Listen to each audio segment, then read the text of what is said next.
आणि by the builder इथे जनतेचा सहभाग if at all is purely incidental, but all these development plans are meant exclusively for the purpose of making the builders rich and enriching the political culture, असंही तिनेकरांनी सांगितलं. मी त्याच्याशी पूर्णपणे सहमत आहे. बिल्डर, अंडरवर्ल्ड, राजकीय पुढारी यांची ही पूर्णपणे अभद्र युती आणि या युतीमध्ये सामील असणारे अधिकारी या सगळ्यांनी स्वतः कोट्यवधी रुपये लोकांना लुटून जमा केले. अर्थात त्यांना एक्सपोज करण्याचा प्रयत्न आपण वेळोवेळी करत गेलो, पण हा आला तरी तेच करणार, तो आला तरी तेच करणार असं लोकांना वाटतंय. अगदी निवडणुकीतल्या घोषणा देखील कशा असतात पहा, येऊन येऊन येणार कोण, आमच्याशिवाय आहेच कोण, म्हणजे मी आला तरी लुटणार, तो आला तरी लुटणार, हा आला तरी लुटणार. त्यामुळे तुम्ही करणार काय, करून करून काय करणार, शेवटी बिल्डरच तुमच्या बोकांडी बसणार, हे सांगण्याचा प्रयत्न सर्व राजकीय पक्ष करतायत असं मला वाटतंय. आणि त्यामुळे मूलभूत या सिस्टीमच्या विरुद्ध उभं राहण्याची हिंमत जी व्हायला पाहिजे ती राजकीय पक्षांमध्ये नाही. कारण राजकीय पक्षांना देखील निवडणुका लढण्याकरता पैशाची आवश्यकता असते आणि तो पैसा ज्यांच्याकडून येतो ही मंडळी शेवटी बिल्डराशी संबंधित किंवा अंडरवर्ल्डशी संबंधित असतात. त्यामुळे राजकीय पक्ष बाजूला ठेवून ज्या वेळेला जनताच उभी राहील की हा विकास आम्हाला नको आहे, हा जरी नको असला तरी असा पाहिजे आहे, हे सांगण्याची हिंमत ज्या दिवशी जनतेमध्ये येईल त्याच दिवशी मला वाटतं विकासाची संकल्पना खऱ्या अर्थानं विकासाकडे जाईल. आज ज्याला आपण विकास म्हणतो ते काही बिल्डरांनी इतरांना लुटण्याची दिलेली संधी. त्यामुळे या सर्व मार्गातून वेळोवेळी जेव्हा जेव्हा बोलवलं जाईल त्यावेळेला आपले विचार मांडणं आणि त्या विचारातून समाजाला जागृत करणं, इथवरच मी माझं हे पूर्ण केलेलं आहे. 3000 सभा झाल्या, कुणी आयोजित केल्या, कुठे आहेत ते, त्यांचे टेलिफोन नंबर माझ्याकडे काही नाही. मला नेलं की मी नुसतं माझी ती टेप आहे ती चालू ठेवतो आणि नंतर तिथे पुन्हा काय होतं हे मॉनिटर करणं किंवा हे करणं याच्याकरता देखील माझ्याकडे एक संघटना किंवा नाही, कारण संघटना बाळगणं याच्याकरताही पैसे लागतात आणि ते पैसे पुन्हा कोणाकडून येणार तर ज्यांच्याकडे सरप्लस पैसा आहे त्यांच्याकडे. आणि अशांकडून पैसा घेऊन जर संघटना आपण उभी केली तर मग पुन्हा त्यांचे इंटरेस्ट त्या पद्धतीनं राहतात. त्यामुळे याच्यात जावं किंवा जाऊ नये हा प्रश्न सातत्यानं मनामध्ये येत राहतो आणि त्यातून काहीतरी मध्यम मार्ग काढून लोकांना वेळोवेळी आपल्या परीनं जे काही शक्य होईल ते करण्याचा प्रयत्न करत असतो. आणि पण मुंबईमध्ये हा रोग इतक्या मोठ्या प्रमाणात फोफावलेला आहे. मी कधीतरी गमतीनं म्हणतो की हा एड्स किंवा कॅन्सर किंवा या रोगांपेक्षा भयानक रोग आहे आणि तो मुंबई आणि परिसरात तर मोठ्या प्रमाणात झालेलाच आहे, पण इतर ठिकाणी देखील वाढतोय. रोग जसे पेहराव बदलतात, व्यक्तींचे कपडे बदलतात, वागण्याची पद्धत बदलते, तसे रोगही बदलत राहतात. अनेक वर्षापूर्वी रोग होण्याकरता माणसाला कुणीतरी चावायला पाहिजे होतं. म्हणजे उंदीर चावला की प्लेग, मच्छर चावला की मलेरिया, कुत्रा चावला की पोटात 20 इंजेक्शन, त्याला रेबीज. त्यामुळे कुणीतरी बाहेरून येऊन चावला की माणसाला रोग लागत असेल. अलीकडचा रोग देखील त्याच पद्धतीने. इथे माणसाला बिल्डर चावतो, त्याला बिल्डेरिया असं म्हणतात. या रोगाचं निदान करणं काहीसं मुश्किल आहे. म्हणजे कोणाला ह्या रोगाची लागण लागली आहे हे समजणं ह्याच्याकरता अभ्यास करावा लागतो.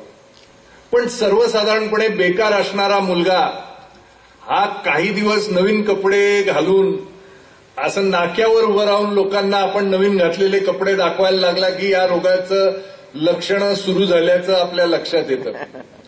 ज्याच्या घरी कधी लँडलाईन नाही तो अचानक किमती 30,000 20,000चे फोन घेऊन जरी फोनवर पलीकडच्या बाजूला कोणी बोलत नसलं तरी आपल्याकडे फोन आहे हे दाखवण्याच्या ओघानं बोलायला लागतो की समजायचं की हा रोग निश्चितच याला लागलेला आहे. जो कधी ऑटो रिक्षामध्ये जाण्याची ज्याची ऐपत नाही तो अचानक म्हणजे ऑटो रिक्षा टॅक्सी किंवा असं काही घेऊन चालायला लागतो आणि पैशाविषयी बोलायला लागला की समजायचं की निश्चितच हा रोग याच्याकडे जास्त मोठ्या प्रमाणात आलेला आहे. आणि मग त्याची भाषा बदलली म्हणजे पैशाला म्हणजे हजार लाख म्हणायचं, लाखाला पेटी म्हणायचं आणि करोडोला खोका म्हणायचं वगैरे हे शब्द बोलायला, टपका डालेगा वगैरे हे विषय असे शब्द यायला लागले की समजायचं की हा रोग अगदी 100% या गावातल्या या ठराविक तरुणांना लागलेला आहे. आणि मग निश्चित निदान कसं करावं तर रक्त घेऊन त्याच्यामध्ये मलेरिया आहे की नाही हे पाहावं किंवा न पाहावं, तसं निश्चित निदान कसं करावं की रोग निश्चित लागलेला आहे तर गपचूप बिल्डरांच्या वतीनं काहीतरी पत्रकं घेऊन रात्री येऊन कोणाच्या सह्या घ्यायला लागला की समजायचं की ह्या रोगाची लागण याला 100% झालेली आहे, म्हणजे हा डेव्हलपमेंट प्लॅन चांगला आहे याच्यावर सही द्या वगैरे असं कोण म्हणायला लागलं. तर हा रोग हा सबंध मुंबईत पसरलेला आहे. वसई विरार भागातही म्हणजे स्टेशनच्या जवळ तो रोग फार मोठ्या प्रमाणात लागतो. हळूहळू गावांमध्येही पसरतो. अनेक गावातल्या लोकांना हा रोग लागतो. त्यामुळे हा महारोग आहे. या रोगाला कोण बाबा आमटीची गरज नाही. या रोगाला डॉक्टर चंद्रशेखर प्रभूंच्या इंजेक्शनचीच आवश्यकता आहे. त्यामुळे हे इंजेक्शन वेळोवेळी देत जावं आणि लोकांना आपल्याला आपण रोगी आहात किंवा आपल्या गावामध्ये हा रोग मोठ्या प्रमाणात पसरलेला आहे याची ओळख करून देणं किंवा या रोगींना काय कशा पद्धतीनं या रोगावर आपण मात करू शकता याविषयी पर्यायी प्लॅन कसा करणं, आराखडा तयार करणं, याच्याविषयी लोकांना मार्गदर्शन करणं अशा पद्धतीचं काम मी करत असतो. आणि त्यातून ज्याला कोणाला फायदा होत असतो त्याने करून घ्यावा. अनेकांना फायदेही झालेले आहेत. आता उदाहरणार्थ मोतीलाल नगरमध्ये बिल्डरकडून जितका एरिया यांना मिळाला होता, जे काही लोक बिल्डरकडे आधी गेले त्यांच्याकडून जितका एरिया मिळाला त्यापेक्षा दुप्पटहून अधिक एरिया आज त्यांना मिळतोय. सहकारनगर चेंबूर या ठिकाणी सध्या असलेला एरिया 400 फूट त्याऐवजी बिल्डरनी 450 दिले आणि 1.5 लाख दिले कॉर्पस निधी. आणि स्वयंविकासातून आल्यावर त्यांना 450च्या ठिकाणी 1350 कार्पेट एरिया आणि 30 लाख कॉर्पस निधी प्रत्येक व्यक्तीला, इतका फरक झाला. त्यामुळे अशा फरकानं लोकांना स्वतःची ताकद काय आहे, स्वतःच्या ज्या जमिनीवर आपण राहतोय त्याच्यात वेगळा आराखडा जर आपण स्वतः केला, बिल्डरांच्या मदतीनं न जाताना स्वतःच्या पायावर उभं राहून करावं, असं जर केलं तर जो फायदा बिल्डरला मिळतो तो सर्व फायदा आपल्याला मिळू शकेल. अशा पद्धतीची स्वयंविकासाची योजना मी राबवण्याचा प्रयत्न केला. त्याचा जनक म्हणून मला सांगितलं जातंय. वास्तविकपणे मी जनक नाही. पूर्ण मुंबई 1910 पासून स्वयंविकासानंच मोठी झाली. तेव्हा बिल्डर नावाचा प्राणी अस्तित्वातच नव्हता. लोक एकत्र मिळून स्वतःच कॉन्ट्रॅक्टरला आणून, आर्किटेक्टला आणून स्वतःचं घर बांधून घेत असत. तर तीच योजना एका वेगळ्या पद्धतीनं मुंबईत मांडावी असं चित्र मी उभं करण्याचा प्रयत्न केला. मी नेहमी म्हणत असतो की सत्यनारायणाची पूजा सांगणाऱ्या भटजीप्रमाणे मी आहे. तो फाटक्या धोतरात येऊन सत्यनारायणाची कथा सांगून जातो, ते ऐकणाऱ्याला भरपूर लाभ होतो असं ऐकणाऱ्याचं मत असतं आणि कदाचित लाभ होतोही. पण 10 वर्षानंतर किंवा 20 वर्षानंतर पुन्हा तोच भटजी येतो, त्याचं धोतर तितकंच फाटलेलं असतं किंवा कदाचित अधिक ठिगळ त्यावर लागलेले असतात. पण त्याने सांगितलेल्या सत्यनारायणाच्या कथेतून जो ऐकणारा माणूस आहे तो कोट्यवधी रुपये कमावलेला असतो. तर त्या पद्धतीनं स्वयंविकासाची गाथा लोकांसमोर मांडणं आणि लोकांना त्यातून एका वेगळ्या पद्धतीनं बिल्डरपासून वेगळं करणं, निर्भयी बनवणं, हे काम मी माझ्या आयुष्यात करायला लागलो आणि करत राहीन. समाजाने जे 25व्या वर्षी मला दिलं, भरपूर प्रेम दिलं. म्हणजे मी कोण आहे, काय, मी काय करीन, पुन्हा इतर लोकांप्रमाणे सबंध मुंबई विकायला काढीन, बिल्डरांची दलाली करीन की मी यांची बाजू घेईन, ह्याचा विचार त्यावेळेला त्यांनी केला नाही. माझ्यावर विश्वास ठेवला. त्यामुळे तो त्या विश्वासाला उत्तर देण्याचा एक सार्थ प्रकार म्हणजे माझ्याकडे जी बुद्धी आहे किंवा ज्ञान आहे किंवा जो विषय मी इतक्या मुलांना मास्टर्स डिग्री करता किंवा पीएचडी करता आज गाईड करतो, या सगळ्या लोकांना च्या बुद्धीचा उपयोग हा समाजाला मिळायला पाहिजे म्हणून मी समाजाचं काही देणं लागतं आपलं, म्हणून ते देण्याचा प्रयत्न करतोय. याच्याकरता कुणीही मी काय करतो त्याविषयी मला काहीतरी त्याचं द्यावं किंवा मी करतो त्याची कुठेतरी स्तुती व्हावी किंवा त्यातून काहीतरी मला पुरस्कार मिळावेत हा कधी माझ्या मनात कधी विचार आला नाही. आणि हे सगळे करत असताना समाजाकडून आपण काही घ्यायचं नाही. म्हणजे आर्किटेक्टची प्रॅक्टिस ही गुंडाळून ठेवली, कारण जर मी हे समाज प्रबोधन करत असताना स्वतःची प्रॅक्टिस चालू ठेवली असती तर लोकांनी हे म्हटलं असतं की इतरांकडून काम स्वतःकडे खेचण्याकरता किंवा या प्रॅक्टिसमधून लाभ मिळवण्याकरता हे सगळं तो करतोय. त्यामुळे तेही न करताना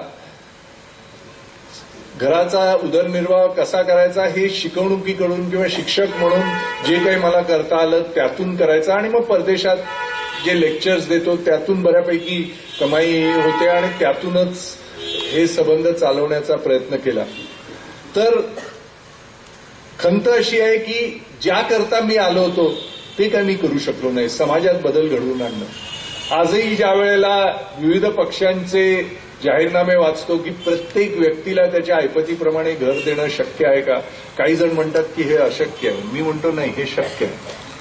म्हणजे कोणत्या पक्षाने काय म्हटलंय हे तूर्त आपण क्षणभर बाजूला ठेवू, पण मुंबईतल्या आणि परिसरातल्या प्रत्येक व्यक्तीला त्याच्या ऐपतीप्रमाणे मूळ नागरिकांना त्रास न देताना योग्य अशा गृहनिर्माण, सामाजिक दृष्ट्या संतुलन अबाधित राखून किंवा पर्यावरणातला कुठेही त्रास न देताना करणं शक्य आहे. पण हे करत असताना राज्य सरकार बिल्डरांच्या दावणीला बांधून नाही चालणार. तर बिल्डरांच्या माध्यमातून हा जर विकास करण्याचा कोण प्रयत्न करत असेल तर राज्य विक्रीला काढलंय असं म्हणायला मी कमी करणार नाही. पण बिल्डरांना क्षणभर 40 कोटीचे 20 कोटीची घरं बांधायचं आणि त्यातून गडगंज फायदा मिळवायचा असेल त्यांना करू द्या. सामान्य माणसाला घर देण्याची जबाबदारी बिल्डरांकडून वेगळी करा आणि सामान्य माणसाला घर देण्यासाठी वेगळी पर्यायी योजना निर्माण करा असा आग्रह राज्य सरकारकडे वारंवार मी घेतोय. राज्य सरकार सातत्यानं नवीन कुणी आलं की ते म्हणतात की फार सुंदर तुम्ही करताय वगैरे वगैरे. हळूहळू काही दिवसांनी ते फार सुंदर करतायत हे म्हणणं थोडं कमी होतं. सुरुवातीला जे बोलवून सगळ्या गोष्टी समजून घेतात ते नंतर काही दिवस आधी आठवड्यातून 2 वेळा भेटतात, नंतर आठवड्यातून एकदा होतं, नंतर 15 दिवसातून एकदा, नंतर महिन्यातून एकदा, असं करत करत, कारण प्रत्येक वेळेला भेटल्यावर मी सांगितलं त्याचं काय झालं हे विचारलं जाईल म्हणून मग पुन्हा त्या सिस्टीमनी त्यांना गिळंकृत केलंय की काय अशी एकंदरीत परिस्थिती होते. तरी यातून नाउमेद न होताना प्रचंड आशावादाने एक लोकांना ठिकठिकाणी जाऊन जागृत करणं आणि एखाद्या दिवशी ही जनता उभी राहील आणि लुळी पांगळी आपण नाही हे दाखवण्याचा प्रयत्न करील अशी ही आशा उराशी बाळगून एकदम भरकटलेल्या माणसासारखं ठिकठिकाणी जाऊन लोकांना या गोष्टी सांगू इच्छितो की तुमच्याकडे ताकद आहे, मात्र तुम्ही या ताकदीचा वापर कसा करावा हेही विसरून गेलेला आहे.